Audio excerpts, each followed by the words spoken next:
Hello and welcome to this episode of FDT-TV. You're joined by myself, Ian, and as always, I'm Mike. And we're here to talk about everything England this week. A little bit of Premier League towards the end, I'm sure. Obviously, last week there wasn't a podcast for just life, really. But it's the way it goes. It's the way it goes. We try to get them out every week. If you haven't already, go over to the YouTube channel. Make sure you're subscribed so you don't miss any content whatsoever. And if not, then enjoy it on. We're on video on every platform that we can be on, essentially. But yeah, Mike, England, Gareth Southgate. We're currently playing Germany. Yes. Did we lose? We lost, didn't we, the other day?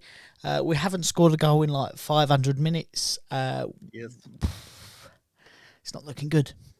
No, considering we've got the World Cup coming up as well, I'm hoping we just get the bad run of fixtures out of the way, and we pull something impressive off in the World Cup like we've done in the last two tournaments, the World Cup and the Euros. But you've got to say, the way that we're playing recently is not looking promising whatsoever. And the fact that we've got players in the squad, which we've mentioned before, that shouldn't be anywhere near the squad. Yep. I think Southgate's only got his himself to blame, really. Yeah. And one of the things that annoyed me was come out in a press conference the other day. I was listening to the game on TalkSport, and the amount of times that I heard Stuart Pearce say, we need to be a lot more positive, we need to turn around, play the ball forwards. And I lost track of the amount of times he said it in the first half alone. And it was absolute shambles. And Gareth Southgate come out and said, we had some good individual performances. Well, individual performances don't win you game. Well, no. Sorry. On the rare occasion they do. Yeah. Yeah. But yeah, we just don't look like a team, considering how many times this team has been together. I know there's been a few additions and a few omissions through injuries or whatnot, but on the main bulk of it, the majority of the players that have played the last two tournaments together. So why can't we string performances together? Harry Kane, he's not been on it at all for the last few England games. Ivan Toney's one of the informed strikers at the moment. I think they said earlier, 5 goals in 7 appearances. Why aren't we taking a chance with him? Yep. It just doesn't make any sense to me whatsoever. No, and I don't want to say it, but I don't want to bleat around on about it. I've been saying for ages that Gareth Southgate isn't the man to win us anything. He should have gone out on a high, I think, at the last World Cup. He stayed on to the Euros. We got to the final and lost a game that we should have won. But for someone who, England is an unwinnable job. You can't do well at England. You can't finish on good terms generally. I don't remember a manager that has. But at the point where he overachieved that in that World Cup, and then he got to the finals of Euros, not a single club came in for him. And I think that says it all in the fact that no one really thinks he can do anything. Otherwise, not even a championship club. There's the bottom of the Premier League. Do you know what I mean? There's not a single club that come in for him. The fact that he started well, he won over the crowds by saying, I'm going to play players who are in form, which he did for that first tournament. Now Harry Maguire's still in a team. He can't get in the Manchester United team. He's dropped to the bench, and when he's come on, these managers slated him. He's quite clearly to see it can't be a lacking confidence thing. His quality's not there. Yet he's the first name on the team sheet every time. I've got to admit, I don't necessarily think we have to win today against Germany. If we don't score, I think he's been being sacked before the World Cup. I don't necessarily say don't score. I said it the other day. I think if he doesn't, we've already been relegated from League A to League B in this Conference League business, which I still don't understand how it all works. But I'm sure I'll muster up some energy to try and understand it. But being relegated is not a good thing. in any stretch of the imagination. But yeah, you mentioned at the outset the fact that we haven't scored in over 500 odd minutes. And we just haven't. It's just I think that's negative. a non-penalty goal. Yeah. Sorry, goals and open play. Yes. Yeah.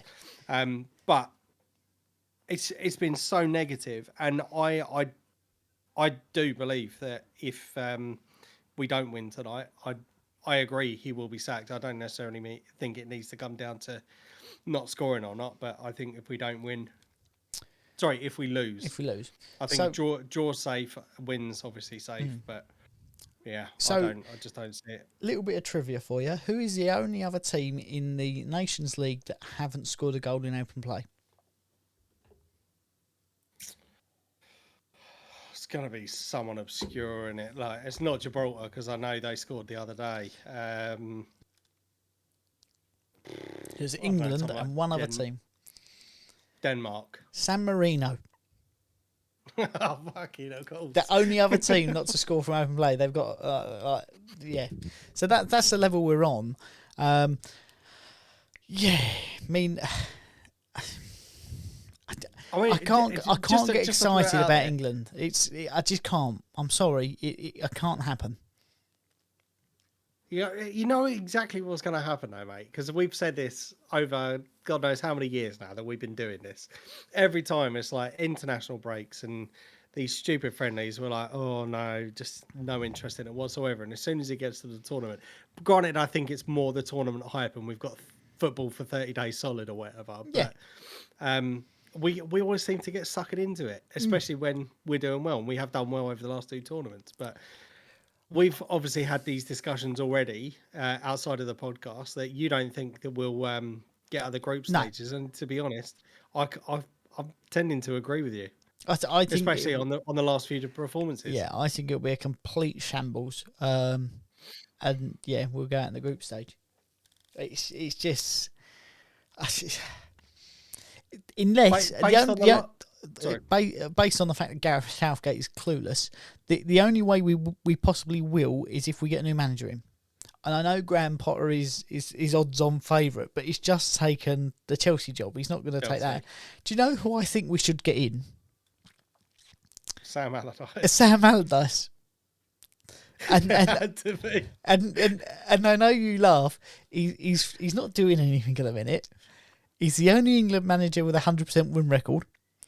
He's not going to play players out of position, and he will be ruthless and kick the shit out of people. He's not going to be easy to beat, is he? He never has been.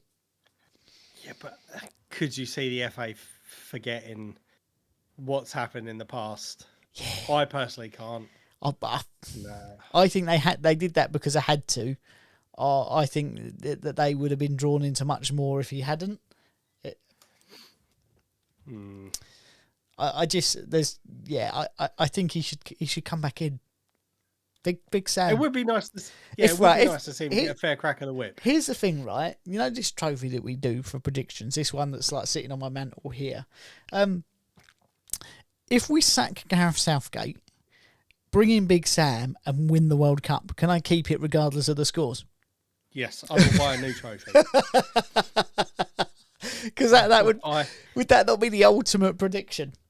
Yeah, absolutely. And I would have gone, I wish I'd put £1 on it. Yeah, I would happily let you keep that trophy if that were ever to happen, but I just don't see it happening. So yeah, if it does happen, I will buy a brand new trophy, and either you can keep that one, or we'll just play, or we'll let you have the other one as the ultimate England predictions trophy.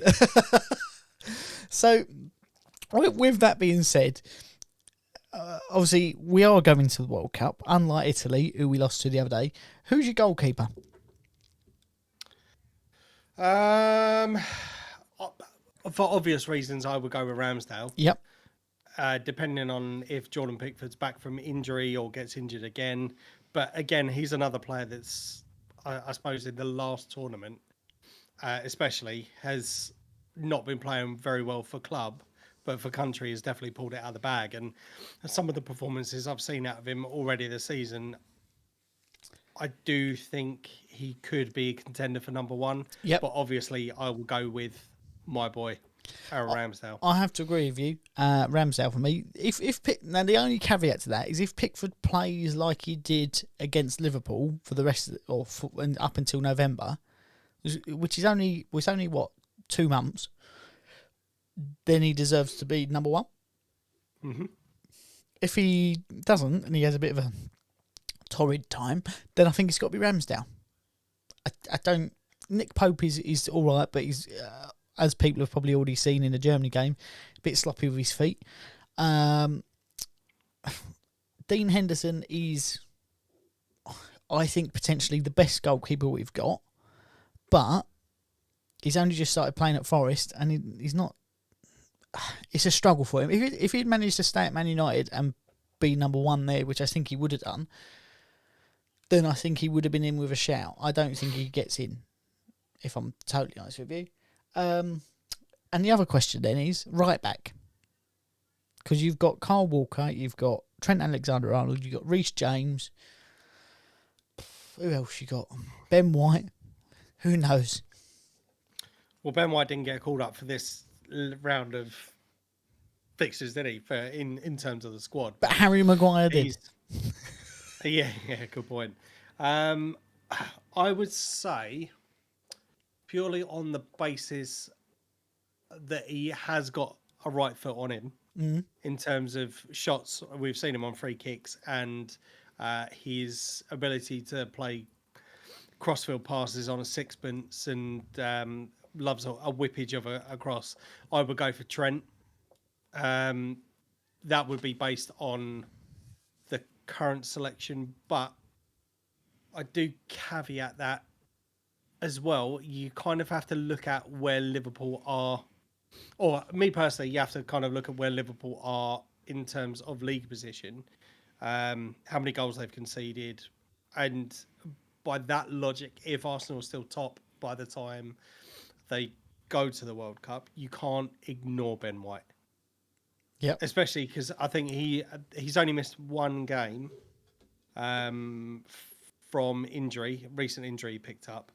And granted, we know that his preferred position would be centre-back, but when you've got Saliba and Magalhaes doing as well as they are, you can't really disrupt that partnership unless there's an injury to those two. Yep. But I do agree, you can't overlook Ben White, but for me, Trent would be my number one. See, I'm going to say Reece James for me. The other one I was thinking of was Wan-Bissaka, who's been sort of frozen out. He's not had the best of times at Manchester United, and he's still not really playing. But I think Trent Alexander-Arnold will end up as a midfielder in the next year. I think defensively he's poor, and I think if Klopp goes from Liverpool, he either has to move into midfield or he's not getting in the team. Because there's not many that will just let him have free roam from right back and just go and do what he likes. Yeah. Admittedly, going forward, I think he's our best. I think Reece James has the ability to score a goal and get there. But not forgetting Kyle Walker. I know he's sort of on the this would be his last tournament, I think.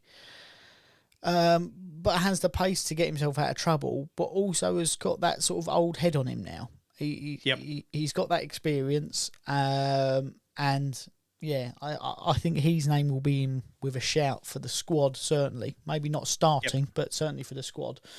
I don't really know any other contentious positions, really. Defensive midfield, you've got Declan Rice, because Calvin Phillips is out injured again. James Ward-Prowse has got to go in there for free kicks, surely. Yep. Set pieces. Well, it depends. I know Harry Kane can do a number, can't he? Well, put him on corners. Yeah. Oh, bloody hell, that's a throwback.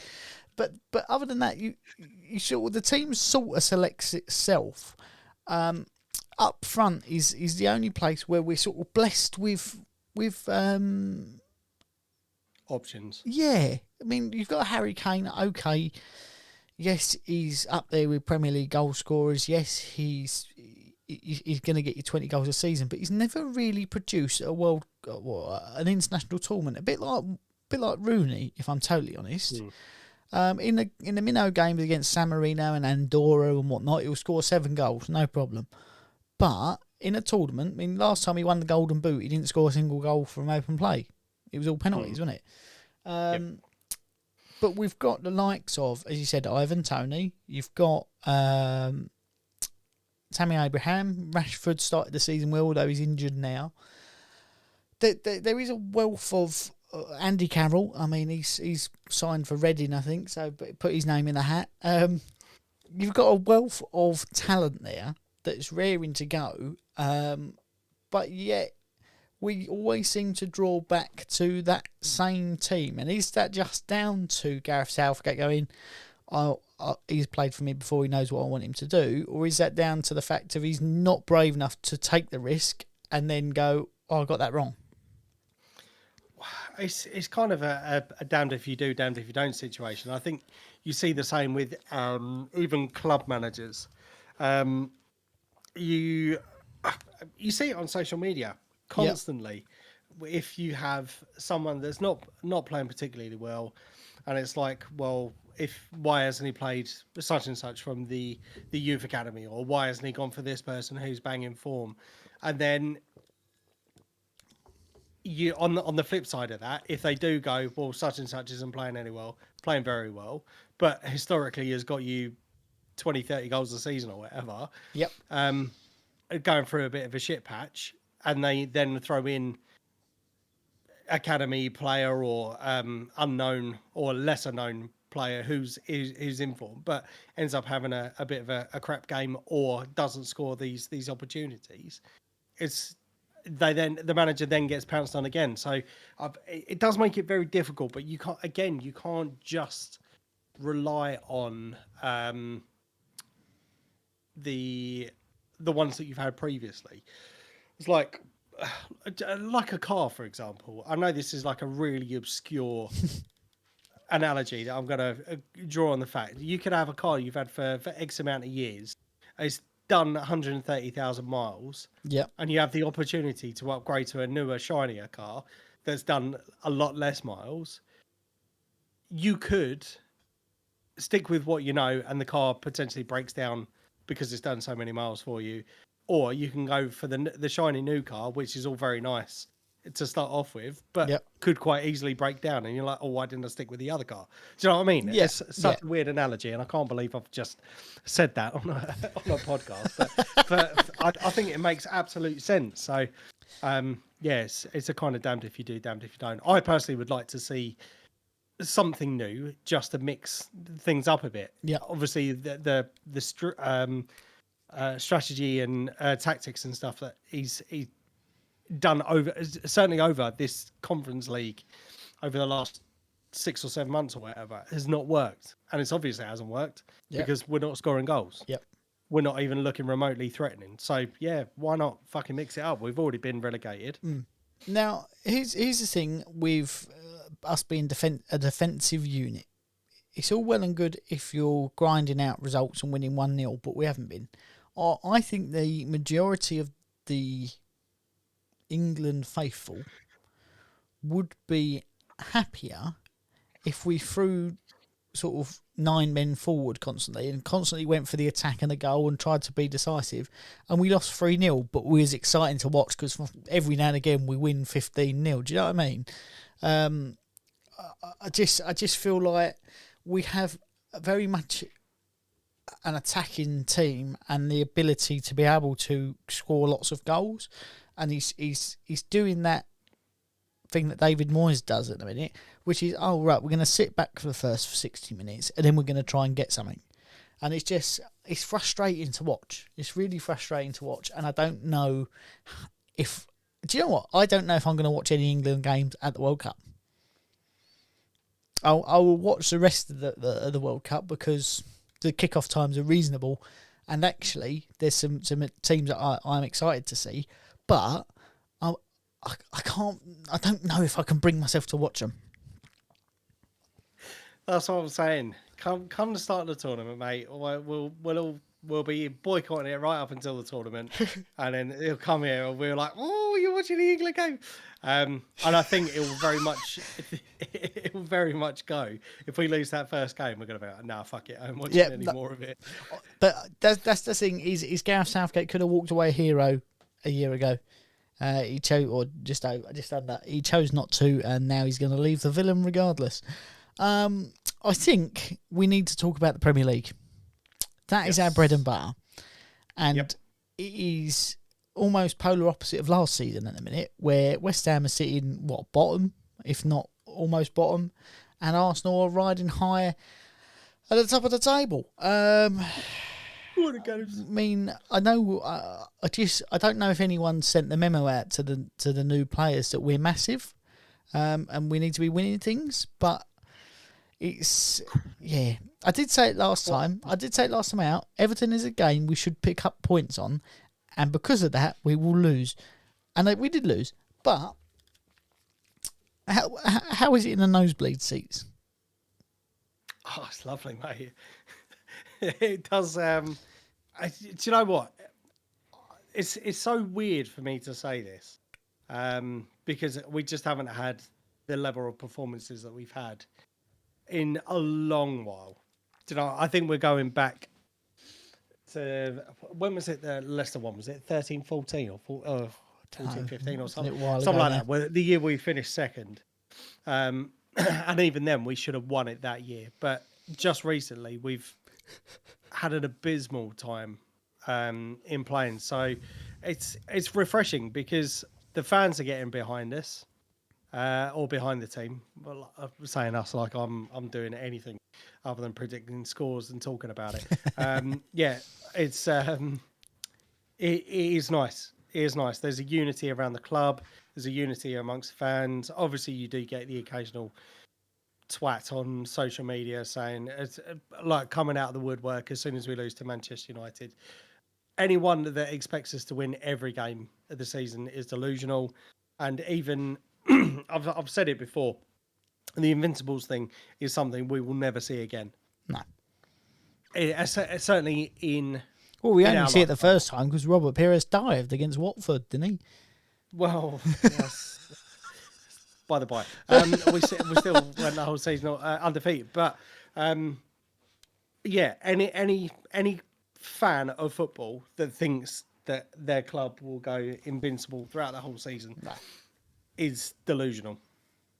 Do you know what I mean? Even if you were to pick up 14 draws or whatever, the amount of points that you would need for the games around you, it may still not get you top. Granted, you could go the whole season drawing every game or whatever, but you ain't gonna win anything like that, are you? Yeah, so it's people need to shut up, but it's nice for the people that are on board with it all.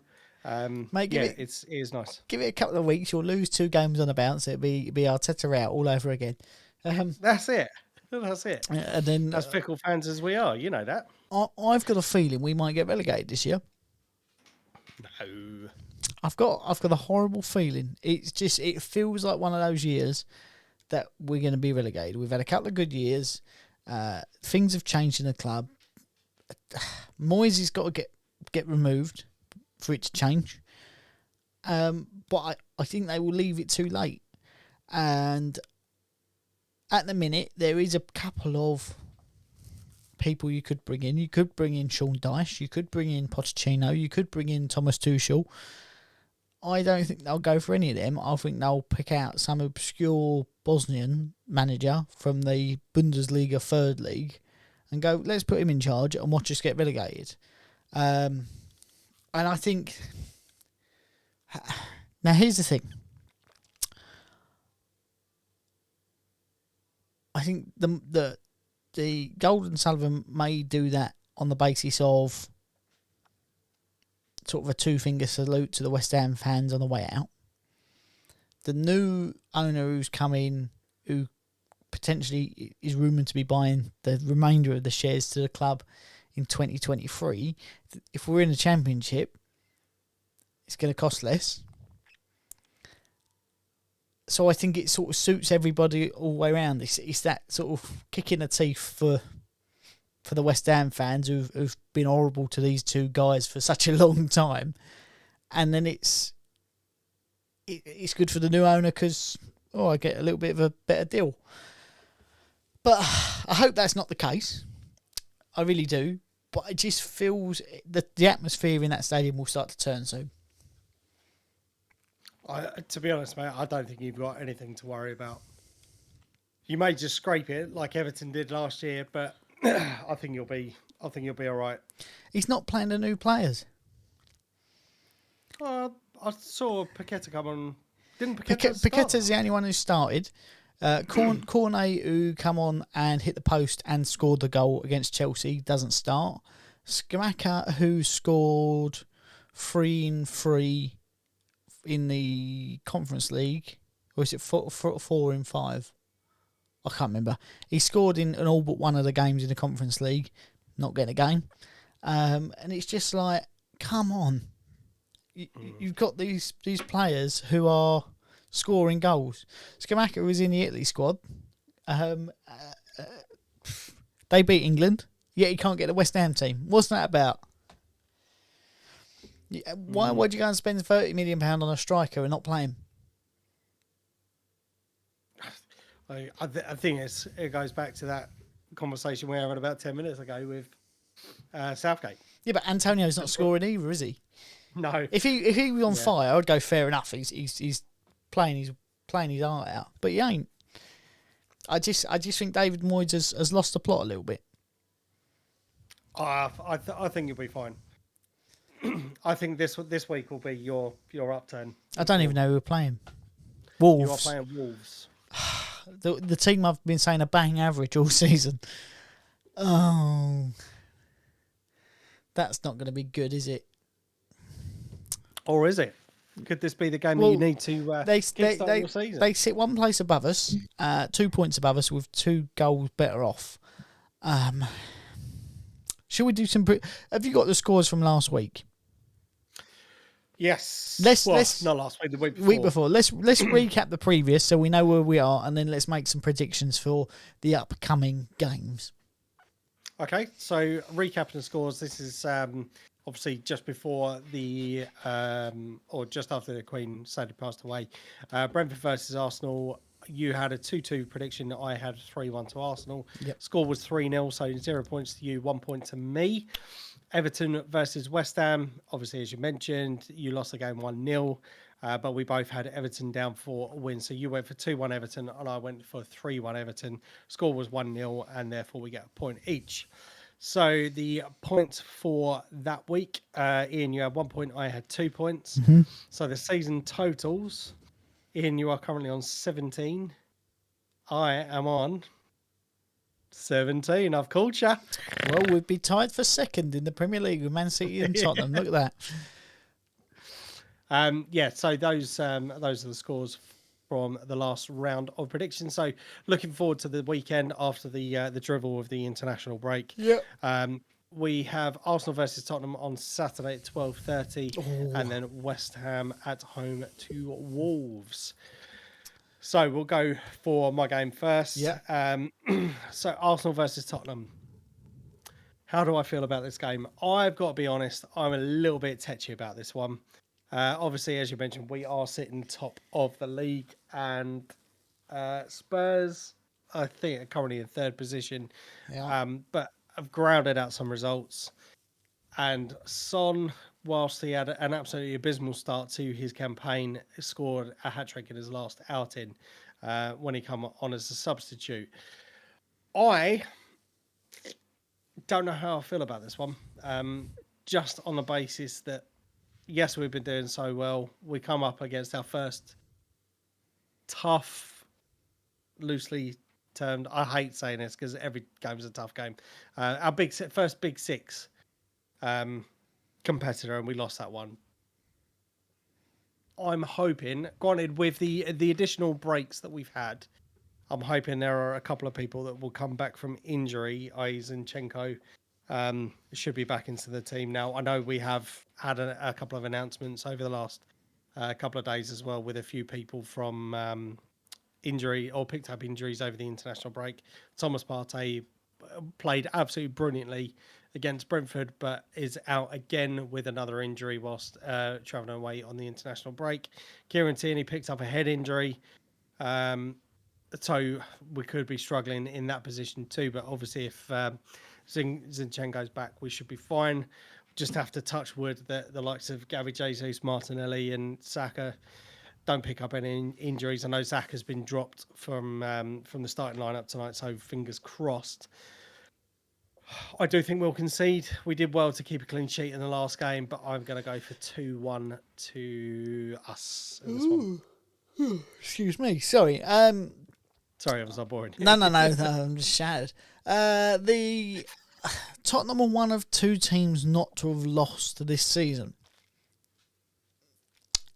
And I don't think this is going to be the week they lose. I really don't. I'm going to go the reverse of what you've done for 2-1. I don't know. I just feel like they have less players out injured. And I think that will be the key to it, really. Nothing more than that. It's just you've had a couple of key injuries at a bad time. And I think that will just manage to grind something out. Yeah. You watch. We'll get some dodgy VAR decision where we'll score first and get ruled out for offside or a stupid foul for standing on Harry Kane's lace or something. On his chin. Yeah. Hopefully. So, yeah, that leads us on to West Ham versus Wolves. So, West Ham versus Wolves. We've lost 5, won 1 and drawn 1. I don't see us winning. I really don't. Diego Costa's first game back in the Premier League. And if I'm honest, I think he will go straight into the starting lineup. And I think it'll be a bit like Willian was for you. I think he will be phenomenal in his first game. And then it will be like, what's happened to him? So for that reason, I'm going 3-1 to Wolves. Oh, okay. And if I'm honest, I hope that we get demolished and the ball go, you know what? Let's get rid of Moyes and McKinley. Sounds like a really bad brand of biscuits, doesn't it? Or a loaf of bread. Or a loaf of bread, yeah. But yeah, 3-1 to Wolves. And I hate saying that. I hate putting us as going to lose. But I just feel Diego Costa's going to come in and cause a bit of chaos. Kelleher's starting for Germany tonight. I think Zuma's in the French squad. It's just, yeah. I don't fancy our chances. See, it wasn't up until you mentioned that... I've forgotten his fucking name. Costa's changed your mind, hasn't he? Diego Costa. Diego Costa. Yeah, it wasn't up until you just reminded me. I completely forgot about that.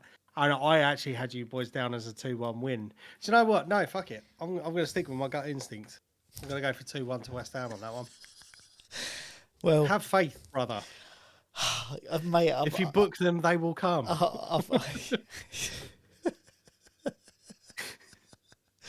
I've had so many seasons of West Ham fan. I know not to have any faith.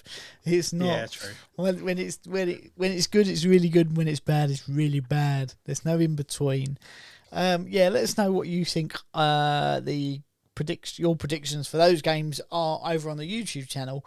Have you got anything else to add to this week, Mike? Only that England are still drawing. They're not losing, which is a good start. And it's almost half time. Yeah.